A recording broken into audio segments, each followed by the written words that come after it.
대답 오늘 새로 오셔서 소개도 하고 해야 되는데 아마 지금 어디 치는데, 원활하지가 않는 것 같습니다. 들리긴 하신 것 같고요. 네, 시작해 보도록 하겠습니다. 전명주 선생님 듣고 계시죠? 네, 비대면 할 때 저희 구글님 선생님들도 매일 적응하라고 하는데 특히 학생들 수업할 때 학생들이 하면 까맣게 잘 해놔요. 그러면 분명히 사람이 있는데 까맣게 내 앞에 누군가는 있는데 까맣게 돼 있으면 신경 쓰여. 떠드는 기분이 들어가지고 얼굴 보여달라고 아이들한테 하는데 그럼에도 불구하고 특히 중학생 친구들하고 할 때 적응해야 된다고. 초등학생들은 그래도 다 펴놓고 얼굴 보여주고 있는데 중학생들은 안 보여주고 있어요. 그러면은 이제 거기에 적응해야 된다고. 그리고 이제 자꾸 이렇게 선생님들 얼굴 보느라고 이렇게 가까이 갔다가 제가 제 얼굴에 또 깜짝 놀라는 거 가미하다가 이거에 적응을 해야 되고 요 며칠 마스크를 꼈는데 이게 조금 작은 건지 자꾸 여기에 자국이 남아가지고 이제 어린이도서 이제 큰 거 하면은 여기 딱 맞게 조이라고 하고 작은 거 하면은 이제 자국이 나면 또 마음이 불편하더라고요. 제 얼굴이 제일 크게 보이기 때문에 화면에. 아무튼 이런 거에 빨리 또 적응을 해야지. 제일 처음에 비대면 할 때 제 목소리도 듣기 싫고 제 얼굴도 보기 싫어가지고 힘들었어요. 처음 비대면 수업할 때. 이제 조금 적응이 되는데 약간 비대면 멈췄다가 다시 비대면 하려고 하니까 아직도 불편합니다. 아무튼 시작을 해보도록 하겠습니다. 오늘은 아까 말씀드린 대로 독서 유능한 독자의 조건과 이제 독서의 기능 그런 거 이야기할 건데 굉장히 일반적이기도 할 거예요. 그런데 제가 이렇게 공부를 하다가 아까 이제 지은 선생님만 들었을 때 제가 독서 지도자 과정을 했던 시절의 이야기를 잠깐 했는데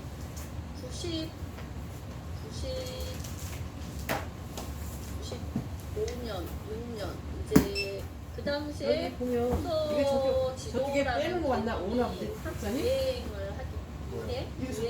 유행 아니면 독서의 중요성이 이야기가 많이 되던 시점에 96년, 7년, 97년 정도에 했을 것 같은데 이하여대 대학교에 그리고 대학교의 평생교육원이 막 시작되는 단계였습니다. 그래서 이대 막 찾아보니까 많이 없었어요. 그런 과정을 하는 곳이.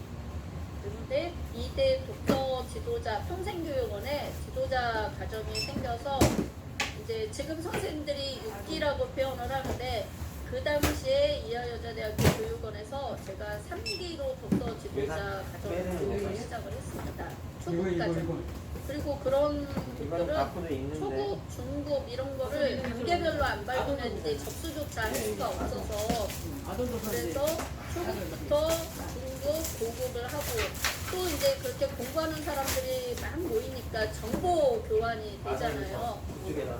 독서 지도자 과정을 밟은 다음에 논술 과정을 또 하게 되고 서로 정보를 나누니까 서울 교대, 교육대학교 교대에 있는 데서 사고력 과정을 또 이제 막 물려다니기 시작을 한 거죠. 어찌 보면. 그래서 사고력 과정을 밟고 그러다 보니까 저희 아이들이 2년, 3년 지나가면서 저희 아들이 5살, 7살, 저도 아이들이 둘이거든요. 92년생, 94년생. 92년생이 7살이 되는 시점에 지금은 잘 있는지 없는지 모르겠는데 서울대 입구 쪽에 철학논술연구소가 있었어요. 혹시 너무너무 옛날 얘기인데 뭐 로마야 놀자 그런 책들 그게 그 철학연구소에서 발행하고 그런 철학 수업을 하던 곳이었어요. 이제 독서 지도자 과정을 밟고 그때 그 교수님의 첫 번째가 이랬었어요. 지은 선생님이 아이 친구들 모아서 지금 한다 이렇게 말씀을 하셨는데 우리 역사에 그 과정을 밟으니 이런 거예요. 이 과정을 네가 밟았다고 해서 어떤 부모님이 너한테 이제부터 내가 배웠으니까 얼마씩 받고 할 거예요 한다고 처음부터 누가 그렇게 하느냐. 처음에는 우선 내 아이와 내 아이 친구들을 집에서라도 모아놓고 책 읽어주기부터 시작을 해라. 꼭 처음부터 돈을 얼마 벌겠다 하지 말고. 왜냐면 초보잖아요. 아무리 배웠다고 해도 초보인데.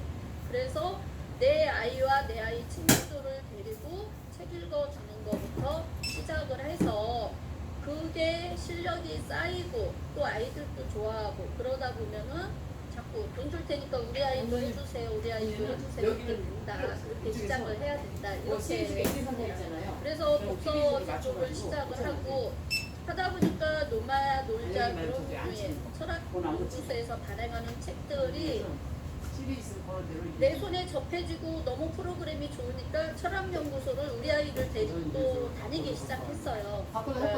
데리고 다닌 건 그 당시는 우리 아이들을 그 교육을 일주일에 한 번씩 밝게 하고 뭐니까 이렇게 데리고 가고 밖에 대기실에 앉아있고. 근데 그렇게 한 6개월, 7개월이 지났더니 철학연구소에서 저보고 같이 강의 활동을 하자고 제안을 해주시더라고요. 그래서 다행히 우리 아이 하는 시간대에 제 강의 시간을 많이 해보라고. 그래서 저희 아이는 이제 7살, 8살 가정에 다른 선생님들한테 수업을 듣고 저는 이제 중학년 다른 아이들 수업 팀 반을 또 맡아서 철학연구소에서 또 수업을 해봤습니다.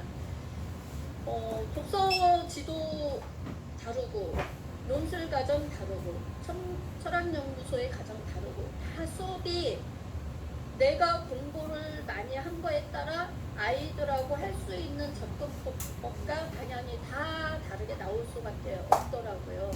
그만큼 저는 또 공부를 많이 해야 되고 한 만큼 역량, 그러니까 실력은 당연히 늘어가고. 그래서 굉장히 즐겁게 이 독서라는 거를 나만의 독서를 하던 사람이 그리고 나만의 독서를 해서 내가 이제 작가가 되고 싶다. 저는 문해창작을 전공을 했거든요. 독서를 너무너무 좋아하고 책 읽는 걸 좋아하고 하니까 작가가 나 소설가 돼야지, 시인이 돼야지 하고 전공을 했는데 그건 죽을 것 같이 힘들더라고요. 그리고 그 청년 시절에 또 청소년과 청년 시절에 시기가 생기잖아요. 이런 거였죠. 이상 날개를 지은 이상과 같은 작가가 될 수 있을 것 같고 그런 작가가 되려면 또 김수연 드라마 작가 김수연 뭐 박완서 이런 작가가 될 것 같고 그래서 시작을 했지만 그런 작가가 되기에는 내가 너무 죽을 것 같고 제명에 못 살 것 같고 그래서 창작이라는 건 포기를 했지만 좋은 독자가 되리라.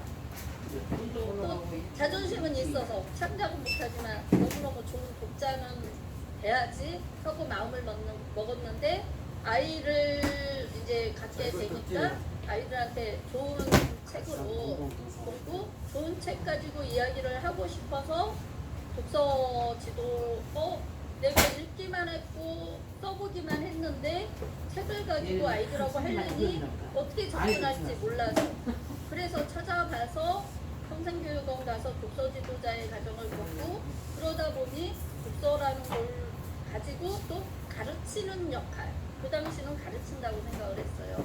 가르치는 역할을 하느라고 또 막 쫓아다니고 공간을 만들고 아이들하고 독서 수업이라는 거를 해보고 하다 보니까 지금 이 자리까지 이제 있게 된 것 같아요.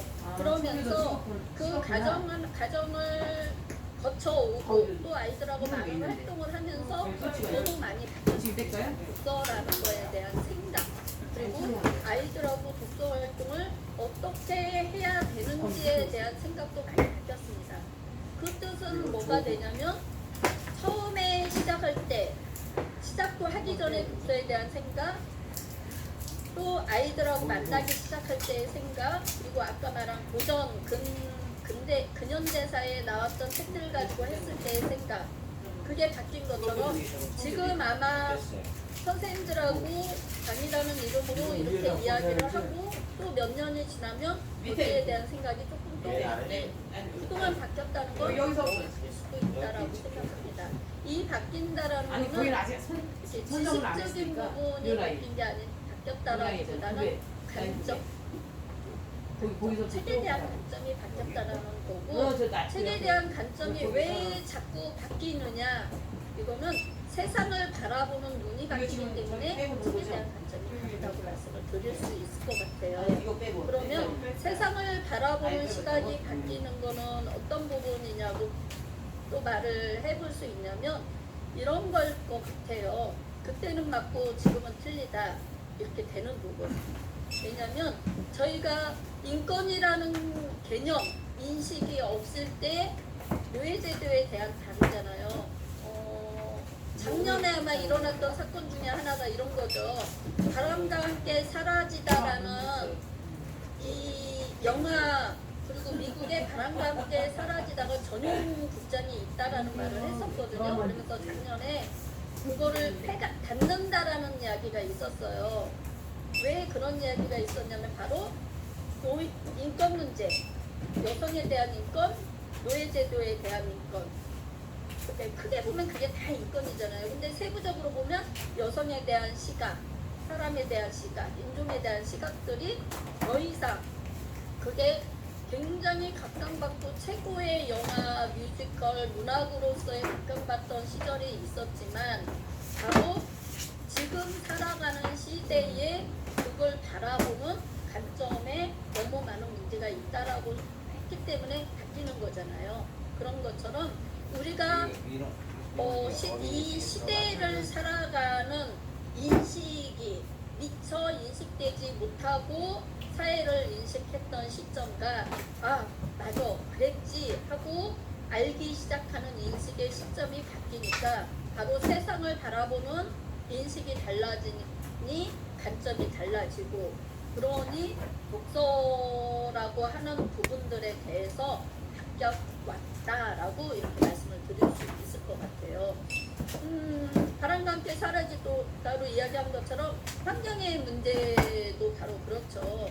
저희가 많은 책들을 하면서 그냥 이렇게 이야기를 했던 부분이 어느 시점에 이 책은 환경 부분에 있어서 너무 많은 좀 지적사항이 나오는구나 이렇게 되면 그 책에 대한 관점이 바뀌는 거죠.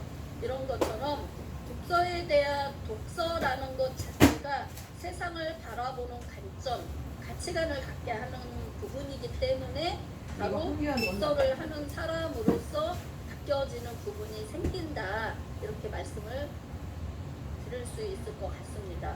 그래서 어떤 책이 좋다 나쁘다를 일괄적으로 이제는 전에는 아까 말한 고전 세계 명작동화 근현대사 책들을 터부시했던 건 바로 그런 가치관에 대한 부분 때문에 터부시했다가 아 이게 무조건 그때는 맞고 지금은 틀리는데 지금 틀리다고 해서 그 책을 터부시하고 배제해야 될 것인가 이 부분이 또 바뀌었기 때문에 다시 그 책들을 같이 읽자 토론하자 하는 부분이 생겼다는 거를 전제하에 이야기를 하게 되겠습니다.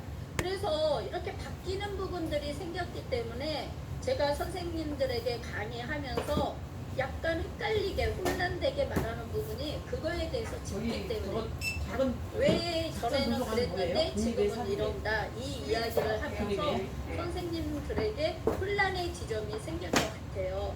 그래서 그런 부분들은 충분히 같이 토의하고 논의할 부분들이 있거든요. 왜냐하면 서로 바라보는 관점들이 다르기 때문에.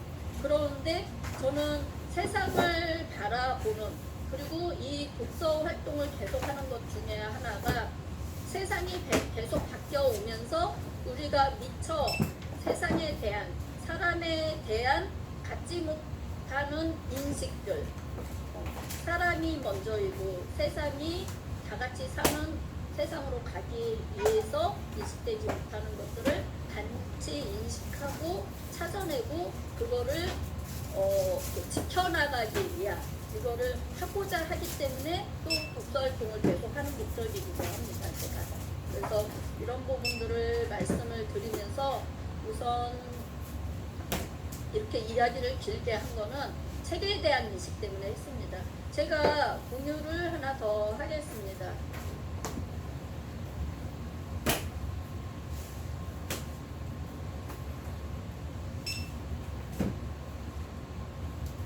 잘 보이시나요 혹시? 침해할 수 없는 독자의 권리 이렇게 써 있습니다. 이 화면 보이시죠? 보이면 이렇게 네네네 네 그렇게 해주시면 됩니다.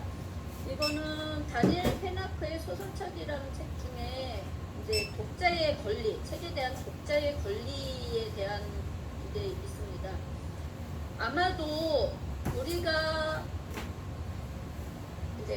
이렇게 말하면은 이제 세대별로 약간 또 아까 말한 관점이 바뀌는 것처럼 다루는데, 제가 책에 대해서 독서를 할 때 교육을 받을 때는 처음부터 끝까지 굉장히 꼼꼼하게 빠뜨리지 않고 다 읽어야 되는, 그래서 이렇게 읽은 책을 가지고 시험을 보면은 꼼꼼하게 그렇게 읽지 않은 거에 대해서 선생님들에게 혼나는, 야단 맞는 방식의 독서 교육을 받았습니다.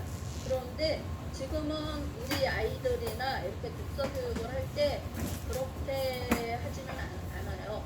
물론 문학 부분은 책의 줄거리, 이렇게 사건의 전개 때문에 빠뜨리고 읽어야 되지만, 특히 비문학 책들을 왜 그렇게 처음부터 끝까지 다 읽어야 되었었는지, 이거죠. 여기 교회 다니시는 선생님들 있을 거라고 생각을 하는데, 이제 신앙 갖고 있는 선생님들 있을 건데, 저도 이제 교회를 다녔을 때, 과거형이죠. 지금 안 다닌다는 뜻이에요. 성경을 읽으라고 하면 맨날 이제 창세기부터 해서 앞에 한 두세 가지만 읽고 뒤는 못 읽고, 신약성서 하면 마태복음, 마가복음 이렇게 앞에만 읽고 뒤는 못 읽고, 그런 것처럼 수학, 정석, 뭐 영어 무슨 책 앞에만 하고 뒤는 항상 못하고, 이런 책들이 너무 많이 있죠. 근데 바로 그렇게 되어갔던 가정을 생각을 해보면, 앞에서부터 하라, 그러니까 꼼꼼히 앞에서부터 순서대로 잘 읽어라, 잘 해라 하면 앞에만 하다가 뒤는 항상 지치거나 어려워서 포기하는 가정. 그래서 결국은 그 책을 앞에 한 많아야 3분의 1 부분만 새카매지는지 종이가 다뤄지고 뒤는 새거린. 그런데 이렇게 독서 교육이라는 거를 하면서 그럴 필요가 없다라는 걸 느꼈죠. 그럴 필요가 없다. 근데 마침 많은 자료와 책을 읽다 보니까 이 침해할 수 없는 독자의 권리라는 책을 제가 접하게 됐습니다. 그래서 일단 전체적으로 보면은 1. 책을 읽지 않을 권리. 우리 이거 선생님 보이면, 진아 선생님 보이면은 한번 큰 소리로 읽어주실 수 있겠어요? 마이크 켜서. 네. 책을 읽지 않을 권리. 아직 안 들려요? 안 들려요? 선생님 소리 안 들리는데? 셜록 홈즈 이런 들리세요? 거 시리즈. 진아 선생님 마이크 안 켜진 것 같아요. 어린 친구인가요? 보이면 들리는데요. 너무 김종 선생님 소리가 안 들리네. 저한테 안 들리나? 성적이 오르고 머리가 좋아졌어. 서로는 들리세요? 인사가 하시면 되는 거가. 네. 서로는 들리는데 저한테 안 들리는 거예요? 해주세요. 잠깐만, 이것도 무슨 문제일까요? 아까는 들렸었는데?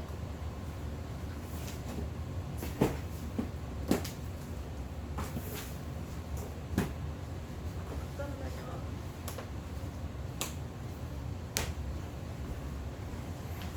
잠깐만요. 뭔가 갑자기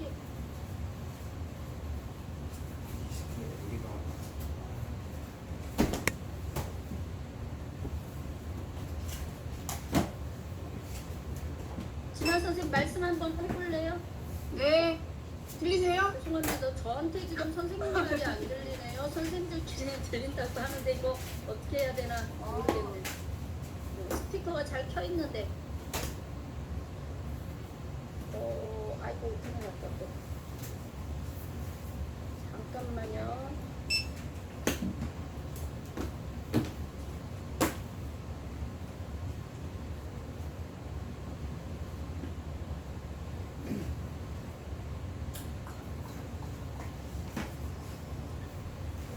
우리 참여하는 선생님들 소리가 저한테 안 들리거든요. 약을 완전 새책인데요? 안 껐는데요. 새책인데요? 네. 그 시리즈를 된 것도 몇 개 있어요. 아무 무거워서 안 갖고 왔어요. 이제 되나? 잠깐만. 네. 말씀해 보실래요? 들리세요? 네네. 들리세요? 네네네. 왜? 책이 아까 이상 네. 아까 이상했나 봐. 약간 네, 뭔가가 안 유난한 됐지만. 책도 좀 있고요. 보면. 네, 우리 김진아 선생님이 근데 국제 권리 한번 읽어봐 주시겠어요? 큰 소리로. 이 권리 집신에서 1. 책을 읽지 않을 권리. 2. 건너뛰며 읽을 권리. 3. 끝까지 읽지 않을 권리. 4. 다시 읽을 권리. 5. 아무 책이나 읽을 권리. 6. 모바리즘, 현실과 소셜 세계를 혼동하는 것을 누릴 권리. 7. 아무 데서나 읽을 권리. 8. 군데군데 골라 읽을 권리. 9. 소리내어 읽을 권리. 10. 읽고 나서 아무 말도 하지 않을 권리. 네, 감사합니다. 이 국제 권리를 이제 강의를 하면서 특히 아이들 이제 우리는 물론 성인들끼리 독서 토론을 위해서 만나기도 하지만 아이들을 만날 때 어떻게 책을 가지고 만날 것인가 대한 고민 때문에 모이시잖아요. 그래서 이제 어떤 이야기를 많이 하냐면 아이들한테 저도 수업을 아이들한테 할 때 아이들이 이런 반응할 때가 제일 많아요. 몰라요. 청양고추 있지? 몰라요. 네, 그것만 들고 그러다가 나중에는 안 근데 다른 데 외워가지고. 읽어요. 네. 근데 몰라요의 첫 번째는 몰라서 모르는 게 아니라 말하기 싫다는 뜻이기도 가지만 하거든요. 하면 돼. 근데 말하기 싫다는 게 상할까봐. 예. 또 말하기 싫다는 게 두 가지 의미죠. 하나는 정말 말하기 싫어. 왜냐면 생각을 해야 되잖아요. 그러니까 질문을 던졌는데 질문이 너무 막연해. 아이한테 책을 읽은 내용을 가지고 질문을 해. 분명히 선생님이나 엄마들이 질문을 해. 근데 그 질문이 너무 막연하니까 뭐라고 말해야 될지를 모르겠는 거야. 아니 손은 안 됐어요. 모르겠는데 자꾸 말을 하래. 그러니까 몰라요 해버리는 거예요. 또 한 가지는 질문이 정확해도 그 질문에 대한 말을 하기 위해서 생각을 해야 된단 말이에요. 근데 생각하기 사실 귀찮잖아. 그러니까 엄마가 선생님이 자꾸 대답을 한 번 했다가는 또 질문한다? 대답을 하면 그걸로 끝내야 되는데 대답 아니면 이제 몰라요 벌칙 하고 있잖아. 넘어간 놈은 딱 보면은 오래된 책 그냥 있잖아요. 넘어가. 다 근데 뽑아버려. 대답을 한마디만 하면 이제 걔한테 그 다음 질문을 한단 말이에요.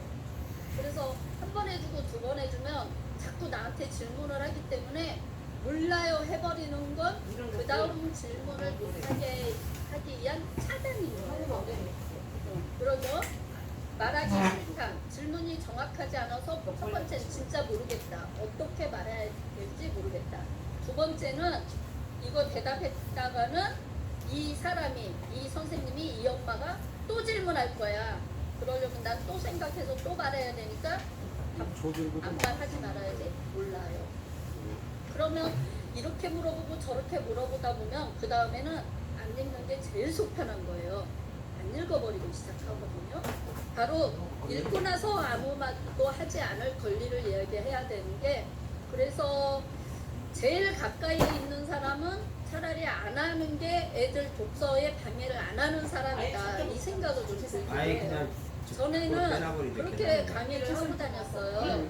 엄마랑 네. 선생님이 책을 읽는 모습을 보이고 자연스럽게 대화하면 좋다 이런 이야기를 했는데, 아이들은 자기하고 이 책 가지고 이야기하자고 할까봐 어떤 아이들은 진짜 몰래 읽는 아이도 있어요. 차라리 독서를 담당하는 사람이 있는 게 좋을 때도 있다. 왜냐면 그날만 이야기하는 겁니다. 그 사람을 그날 그 시간에만 만나면 되니까 재밌게 이렇게 해피하게 안 해도 되는 거지 그 시간만. 근데 항상 내 곁에 있는 특히 담임 선생님과 엄마하고는 말하기 싫은 거야. 왜냐면 계속 말해야 되니까. 그래서 요즘은 전에는 정말 독서지도사를 왜 부르고 뭐를 저기를 하세요. 가까이 엄마가 열심히 읽고 선생님들이 읽어서 편하게 그냥 이렇게 지나가듯이 이야기를 하지. 근데 아이들은 그게 제일 싫을 거라는 생각이 이제 들더라고요. 그래서 아무 말도 하지 않을 권리는 특히 독서가 이렇게 가까이 있는 매일 보는 사람들한테는 수업이라는 인식이 줘버린 한번 주기 시작하면 오히려 독서를 차단하는 효과가 있지 않나 하는 생각이 들어서 매일 보는 사람은 읽은 책에 대해서 말을 좀 아이가 먼저 꺼내지 않는 이상에는 안 하는 부분도 필요하지 않을까 하는 생각을 하고 있었는데 이 독자의 권리 부분의 10번에 읽고 나서 아무 말도 하지 않을 권리를 지켜주라는 걸 보고 맞아 이거였어 하는 생각이 들어서 이거를 10번부터 이야기를 했습니다. 1번부터 다시 보고자 하면 책을 읽지 않을 권리 이런 권리를 줘?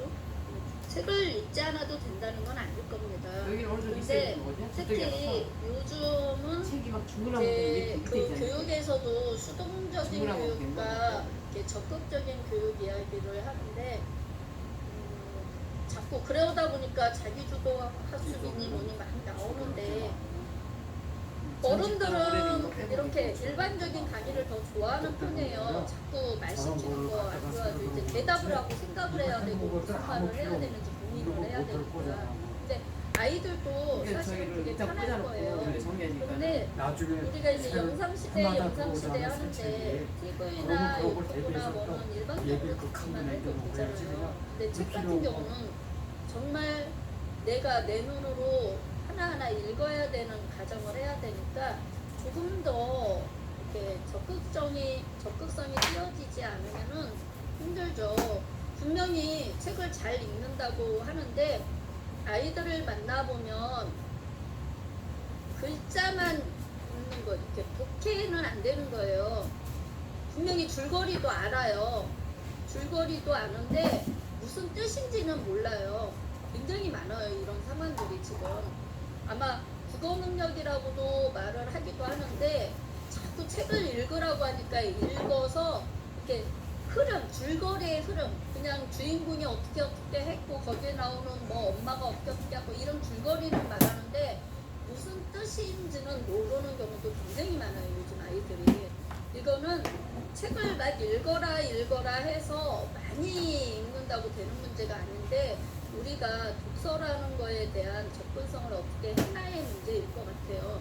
읽지 않을 권리를 이야기를 할 때 이런 부분인 것 같아요. 이제 이 뒤에도 막 나오는데 그동안은 막 독서라는 걸 많이 읽어라, 꼼꼼하게 읽어라, 끝까지 읽어라. 이게 1번, 2번, 3번 다 있죠.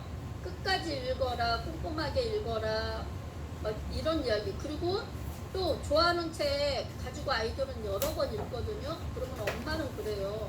그 책 봤잖아. 다른 책 좀 그러니까 많이 읽는 여러 번 읽는 거에 포인트를 줬지 읽은 책 또 읽고 또 읽고. 근데 아이들의 특성 중에는 읽고 또 읽고 하는 특성이 있어요. 그런데 엄마들은 그걸 견디지 못한 면이 있었죠. 왜냐면 전집으로 내준 책을 많이 막 이제 요즘은 독서록 그렇게 강요 안 하는데 몇 년 전까지는 막 독서록 뭐 100권, 막 50권 이런 것도 하니까 정말 이해를 하고 읽었는지 안 읽었는지 아니라 줄거리를 말하면은 다 잘 안다고 생각을 하고 또 읽고 해서 건수에 집착을 했는데 줄거리만 알지 이해를 못하는 많은 책들 그리고 건수에 집착하는 부분들 그런 부분들이 있었죠.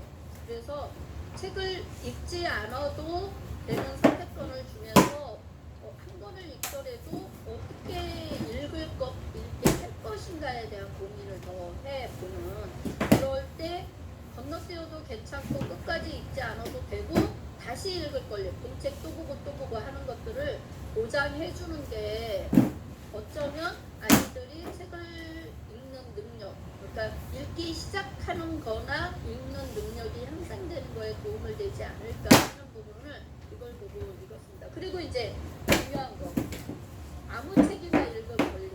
처음에 독서라는 거를 시작하면서 제가 어떤 것까지 해봤었냐면, 물론 지금도 고민을 해요. 이 책이 좋은 책, 안 좋은 책 자꾸 가리는 작업을 하니까. 그럼에도 불구하고 미리 이제 보호자 내지는 교육자가 미리 책을 좋은 책으로 다 이렇게 정비해 놓은 것도 있지만, 아이들이 찾아있는 책 중에 저희 아이가 그거 박스에다 담아버리지. 92년, 큰애가 여기는 박스는 92년생이니까 2002년 쓰레기라고 3년 때 놓고 저희 아이가 다니던 학교에는 전국에 사서 교사 선생님이 전국에 몇 명 없다고 이렇게 손꼽던 시절이었어요. 근데 저희 아이가 다니는 학교에 바로 전국에 몇 명 안 되는 사서 교사가 있던 시절이었어요. 그 당시에 뭐를 했냐면 학교에서 책 판매 행사를 했었어요. 그러니까 이제 독서 이렇게 진흥의 방법 하나로 이제 독서 주간 해가지고 그 중에 2, 3일을 책을 업자가 들어와가지고 책을 뭐 30%, 40% 할인해서 파는 그런 행사들을 했던 학교들이 많이 이거 다 있었어요. 빼버리지. 그거 근데 그릴 수 있고. 저는 어떤 거에 오래된 거. 흥분을 했냐면, 사서교사가 있는 학교인데 이런 쓰레기 같은 책들을 팔 수가 있느냐 하고 학교에 항의 전화를 했었어요. 왜 사서교사도 있는 이런 대단한 학교에서 이런 책들을 막 합니까? 이제 목록을, 이제 전교생한테 목록을, 책 가격까지 해서 목록을 쫙 보내주면은 무슨 책을 사겠다고 신청하기도 하고 돈을 보내기도 하고 엄마들이 가서 사오기도 하고 그런 거가 많이 있던 시절이에요. 근데 이제 저는 사서교사가 없는 학교도 아니고 있는 학교가 왜 이럽니까 막 하면서 이 쓰레기 같은 책들 막, 물론 지금도 쓰레기 같은 책은 많이 있습니다. 그러지만 그거를 아이들이 읽을 책들을 뭐 무슨 책이 좋고 나쁜 거는 아이들의 가치관에 영향을 미치니 그 부분들을 좀, 그래서 독서 토론도 하는 거예요. 아, 그런가? 어느 책은 어떤 시각 때문에 조금 배제했으면 좋겠다, 변경했으면 좋겠다 하는 책에 작업을 하지만, 맞아, 그냥 노트북이 전반적인 독자의 권리를 잠깐 나갔다 할 들어야겠다. 때는 그렇게 이거 어디 쓰레기 키고? 취급, 아직도 이 부분은 걸리긴 해요. 너무 아닌 책들이 많이 있다라는 생각 때문에. 하지만 아이들한테 줄 때는 아무 책이나 읽을 권리, 그리고 이제 이렇게 만화는 절대 안 돼, 막 이런 부분들이 있었는데, 좋은 만화책 많이 있잖아요. 또 막상 좋은 가치관과 좋은 내용을 가지고 만화라는 형식으로 내는 책들. 근데 한때는 만화책은 무조건 안 돼 하던 때가 저한테도 있었기 때문에. 그리고 이제 이 고바리즘이라고 이렇게 하는 부분이 나오는 거는 이 작가의 또 그때 쓰는 책인데, 아마 판타지 소설 막 이런 부분인 것 같아요. 네. 그리고 이제 아무 데서나 읽을 권리, 군데군데 소리 내서 읽을 권리, 이런 것들은 요즘 저희가 이제 온책 읽기 수업을 할 때 제가 진아 선생님한테도 한번 읽어보실래요 하는데, 이걸로 덮 저희 찍으세요. 이렇게 내가 쉬는 시간이 아니면. 책을 교과서를 일어나서 소리내서 읽던 막 그때도 있었잖아요. 그리고 이제 다음 주에 발달된 게 하면서도 이야기를 할 텐데, 내가 말을 해서 내기로 한 번 듣는 건 눈으로만 한 번 볼 때와 내가 소리내서 읽을 때의 그 효과를 다르게 항상 있거든요. 근데 우리는 독서는 굉장히 조용히 해야 되는 곳, 물론 환경 때문에도 그런 것 같아요. 도서관이라는 곳이 조용히 해야 되는 곳이라는 인식을 많이 갖고 살았던 곳이기 때문에 도서관에서 하는 독서는 물론 눈으로만 소리내지 그러는데, 이것도 집에서 찍지. 한다든지 혼자 읽을 때도 이제 눈으로만 읽잖아요. 여기에 근데 방송대학 소리내서 읽을 권리를 보장해줘서 독서라는 걸 따로 한국은 낭독이라는 것도 학교 얘기를 교재라서. 하잖아요. 소리내서. 그러면서 소리내서 읽을 권리도 좀 지켜줘야 된다라는 이야기를 하면서 이렇게 10가지의 독자의 권리를 여기에 대해서 이제 환경이나 어떤 장치들이 물론 필요하죠. 하지만 몇 도에 놨어? 독자들의 이것도 찍지, 권리를 이거. 한번 이런 거. 이야기를 해보고 싶어서 네, 그런 거 주세요, 저. 독자의 권리를 이런 거 이야기를 찍- 했습니다. 이거 어린 책이니까 어린 책이 이제 와야 돼. 아까 말한 것처럼 어떤 장치 내지는 어떤 부분들의 환경 이런 조정이 이게 필요하기 이 시리즈 아니에요? 기본적인 그러니까 권리를 이거 빼내야지. 저게 추가하고서 뭐 누가 보이나. 끝까지 읽지 않을 권리나 건너뛰어서 이거 군데군데 골라 읽을 권리 이런 것들은 아까 말한 것처럼 처음부터 꼼꼼하게 끝까지 읽어라 이런 부분 때문에 결국은 읽어내지 못한 많은 책들이 새록새록 생각나면서 이런 권리가 주어졌다면 군데군데 골라 이 읽다 책은 세트하냐? 보면 결국은 빠뜨리고 읽은 부분들도 다시 읽어야 되는 이유를 스스로 찾아내서 읽었을 것 같아요. 이걸 청소년 그렇지만 책이 순서대로 끝까지 다 읽어야 되는 것 때문에 포기하고 많은 비문학 책을 그리고 저는 약간 더 문학에 치중돼 있다 보니까 비문학에 안타까움이 더 있어서 아이들하고는 이 문학, 비문학이라고 할 때 사회학 분야, 자연과학 이런 책들이 있겠죠. 고감류나 이런 인문학 책들 이런 부분 때문에 이런 권리들을 자 보장을 해줬으면 오히려 다 읽는 효과가 있지 않을까 해서 이 독자의 권리를 선생님들에게 먼저 이야기를 해봤습니다. 혹시 이 10가지 내용 중에 이렇게 생각나는 에피소드, 이것 때문에 어쨌다 하는 에피소드나 미처 나도 생각을 못했는데 이거를 보니까 그랬구나 하는 부분 있는 선생님이 만화 빼고 있나요? 있는지요? 나는 괜찮아요. 네? 안아주지 않아요? 이 10가지를 보니 나도 할 말이 좀 생각났다 하는 부분. 그걸 쓴다고. 써요? 네. 그러면 여기는 안아보러 온 애들은 있어요? 없어요? 그래야지가 넘어가. 비대면은 오디오가 비면은 초조해져. 네, 선생님. 혹시 박지은 선생님 이 10가지를 봤을 때 생각나는 뭐 하고 싶은 말씀 있을까요?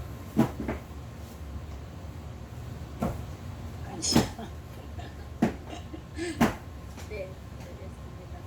네, 그러면 이 부분은 이제 독재 권리를 잠깐 이야기해드렸으니 넘어가도록 하겠습니다. 공유를 끌게요.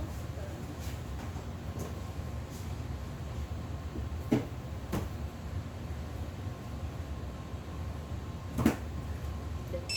그러면 그 부분 이야기했는데 이제 유능한 독자 이 이야기를 해보도록 하겠습니다. 전통적으로 독서는 혼자 하는 독서였어요. 혼자 하는 독서. 책을 그래서 취미생활 하면 독서고 나는 무슨 책 읽었어. 이제 이런 이야기를 많이 했던 시대에서 이렇게 토론이라는 이름으로 강의가 개설된 것처럼 이제 혼자만의 독서를 하던 시대를 지나서 같이 읽는 독서가 중요시되죠. 근데 잘 생각해보면 아이들하고 만나서 독서지도라는 거를 할 때도 1대1 독서보다는 집단, 그러니까 그룹을 이루는 게 굉장히 좋았던 것 같습니다.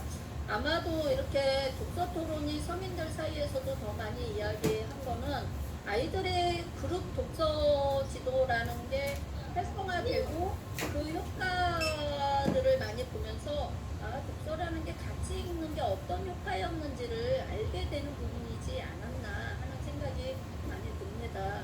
예를 들어 이러는 거죠. 이제 제가 독서 지도를 했던 시점에 보통은 최소 3명 그리고 5명 많으면 7명을 넘지 않게 이제 독서 지도를 했었는데 이런 일이 있었어요. 이제 책을 읽고 책 내용에 엄마 아빠가 막 싸우는 이야기가 나오기도 하고 물론 본인이 혼나는 이야기가 나오죠. 부모님, 그러니까 야단 맞는 부모님한테 야단 맞거나 학교 선생님한테 야단 맞는 이야기가 나오죠. 그러면은 그 이야기 내용을 가지고 아이들하고 서로 이제 그때는 토론이라기보다는 그냥 아이들하고 이야기라고 표현을 하는데 아이들하고 이야기를 하다가 갑자기 한 아이가 이렇게 말을 하는 거예요. 선생님, 제가 어제 잘 때는 괜찮았는데 아침에 일어나 보니까 전화기가 부셔져 있다요?